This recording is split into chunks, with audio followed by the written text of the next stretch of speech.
તો ખેડૂત ભાઈઓ આ રીતના આપણે મગફળી છે જે આધુનિક સિસ્ટમ વાળું એ તમને બતાવીએ રિઝલ્ટ કેવું છે, કઈ રીતના કામ કરે એ છે સર.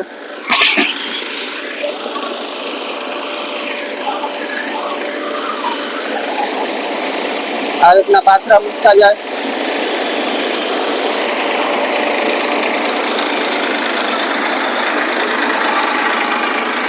આ રીતના મગફળીનો ઢેગલો ચોખ્ખો થાય, ચોખ્ખો દાઠી આવે, બાકી બધું ક્લિયર છે. માટી વાળી બહુ છે મગફળી.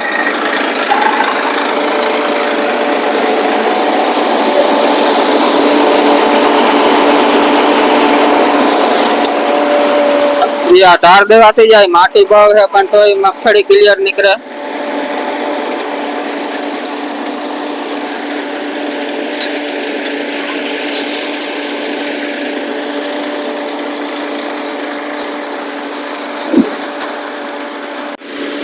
તો આનો આખો વિડીયો આપણી ચેનલમાં મોકલ છે, તો જોવે આવજો.